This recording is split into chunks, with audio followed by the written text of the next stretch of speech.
Peter Yaniw, my great-grandfather, on my dad's side, born in Milno-Sombrio, West Ukraine. He was born on the 24th day on the 4th month of 1893. 1919. After World War I, Peter Yaniw got married to a woman named Kate, or Kate Yaniw now. In 1920, his son was born, named Michael Yaniw. Peter Yaniw left in 1924 to go to America with his brother's wife, and his father. They were leaving because a group called the Bolsheviks, who are the people who were making Russia communist, were taking over the Ukraine and taking away their freedoms and land and making them pay more taxes. He felt that his life was endangered, and his wife's and son's. So he left the Ukraine and his farm to get money so his family could come to North America. He went to America in 1924. He thought that it was the place for opportunity so that his wife could come and son and leave the Ukraine. The barriers that he had was that he did not speak English or have enough money for his wife and son to come. He was a taxi driver in New York City from 1924 to 1925, and he worked very hard. He went to Windsor in 1926, and he was visiting friends who most likely told him how good Canada was. He went back to the Ukraine in the same year because his wife and son were there. He wanted them to come back to Canada with him, but she did not want to leave the Ukraine. But she did go in 1930 because the Battle of Western Ukraine was getting really ugly between the Polish and the Bolsheviks, and also because of the famine that was killing their crops. So Peter, Kate, and Michael Yaniw left the Ukraine to go to Canada because of the free farmland the government was giving away in 1930.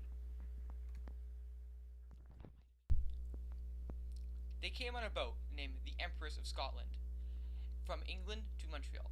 Then they took a train from Montreal to Winnipeg. The only barriers he had was that his wife could not speak English, and his son could speak just a little English, and they had very little money, $250. After they came to Winnipeg, they were given land in Sandy Lake, Manitoba. They started a farm there, and they had that from 1930 to 1935. 5 years! They worked very hard on the farm, and they made enough money to buy a grain mill in Sandy Lake.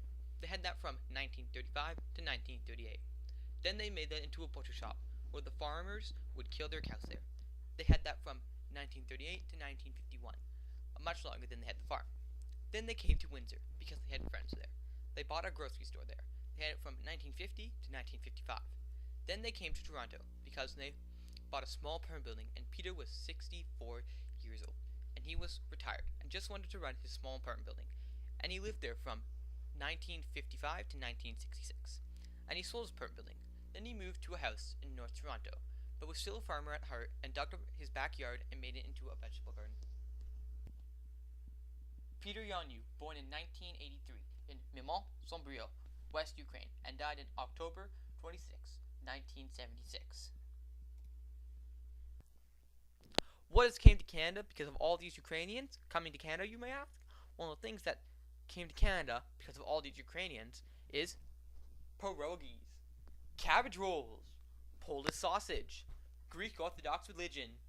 Also, how does my family keep Ukrainian culture alive? Well, we don't. My father did speak Ukrainian to his grandparents, and he also had Ukrainian Christmas and other Ukrainian holidays. But not anymore. Now, the Ukraine today has many neighbors, and they are Russia, Belarus, Poland, Slovakia, Hungary, Romania, and Moldova. It is not communist anymore, and there are not any more Bolsheviks in Russia or the Ukraine. Today, the Ukraine is a republic, and the economy is mixed economy because it is a free market with control, like Canada, but more control. I say this because Ukraine was part of the former Soviet Union, and there is still control left from that time. With this economy crisis, the government is trying to help the economy just like us in America. Their land resources are iron ore, coal, magnesium, natural gas, salt, oil, sulfur, graphite, titanium, magnesium, kaolin, nickel, mercury, timber, and arable land. Their main goods produced are manufactured goods includes planes, turbines, metallurgical equipment, diesel locomotives, and tractors. It is also a major producer of grain, sunflowers, seeds, and beet sugar. Their main exports are metals, fuels, and petroleum products, chemicals, machinery and transport equipment, food products, natural gas, and oil. And their key industries is tertiary. And for that, I hope you like my presentation and have a good day.